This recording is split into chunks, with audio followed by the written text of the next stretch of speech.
एक बार की बात है, एक ऐसे देश में जहाँ आसमान तितली के पंखों की तरह झिलमिलाता था, वहाँ टिया नाम की एक युवा राजकुमारी थी।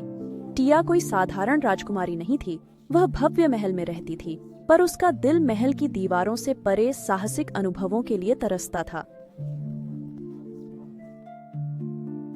एक शाम जब चांद ने राज्य पर चांदनी बिखेरी, टिया ने फुसफुसाते पहाड़ों के किनारे से एक मंद प्रकाश देखा।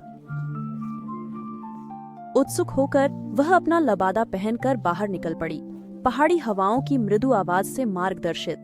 पहाड़ों के तलहटी में पहुंचकर उसने जंगली बेलों के नीचे छिपा एक प्राचीन पत्थर का दरवाजा खोजा।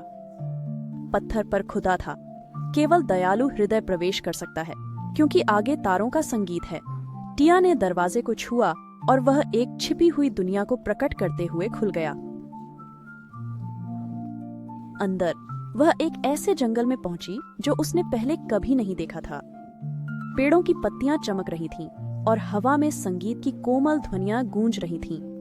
लेकिन कुछ गड़बड़ थी। धुन टूटी हुई थी, मानो एक सुर गायब हो।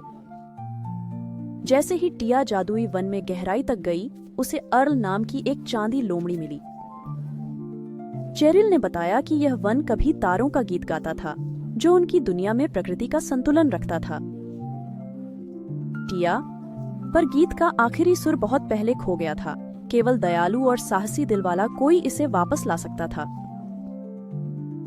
अर्ल ने धीरे से कहा, कई ने कोशिश की, पर वे अपने फायदे पर ध्यान दे रहे थे। गीत खोजने से नहीं मिलता, यह तब प्रकट होता है जब आप दुनिया की सच्ची परवाह करते हैं। टिया धुन को वापस लाने के लिए दृढ़ वन में यात्रा करते हुए जरूरतमंद जीवों की मदद करती गई। उसने खोए जुगनुओं को घर पहुंचाया, एक बुलबुल के टूटे पंख जोड़े और एक ठंडे अकेले उल्लू को अपनी गर्मी दी। हर दयालु कार्य से वन उज्जवल होता गया, पर फिर भी वह गुमसुर उसे नहीं मिला। अपनी यात्रा के 7वें दिन टिया जंगल के मध्य में पहुंची, जहां एक छिपी घाटी में एक विशाल प्राचीन पेड़ खड़ा था। पेड़ के पत्ते रात के आकाश की तरह चमक रहे थे, लेकिन उसकी शाखाएं दुख से झुकी हुई थीं। पेड़ के नीचे एक छोटा टूटा हुआ तारा पड़ा था, जिसकी रोशनी धीमी थी। टिया ने उसके पास घुटने टेके और बिना हिचक के उसने तारे को अपने हाथों में लिया, अपने दिल का सारा प्रेम और प्रकाश उसे दिया।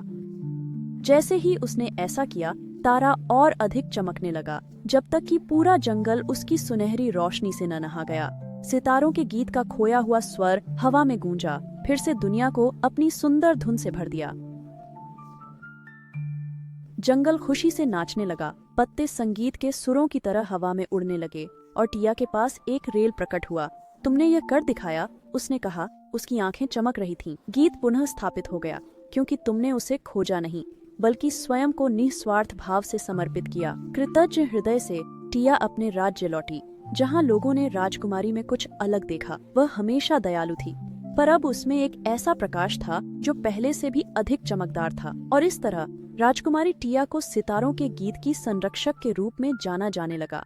इसलिए नहीं कि उसने कोई खोया हुआ राग पाया था, बल्कि इसलिए कि वह जानती थी कि सच्चा जादू दयालुता में है, और यह कि दूसरों की परवाह करके हम सबसे कीमती चीजों को पुनर्जीवित कर सकते हैं। जब भी चांद फुसफुसाते पहाड़ों पर ऊंचा उगता, राज्य सितारों की मधुर ध्वनि सुनता, टिया के साहसी और दयालु हृदय की याद में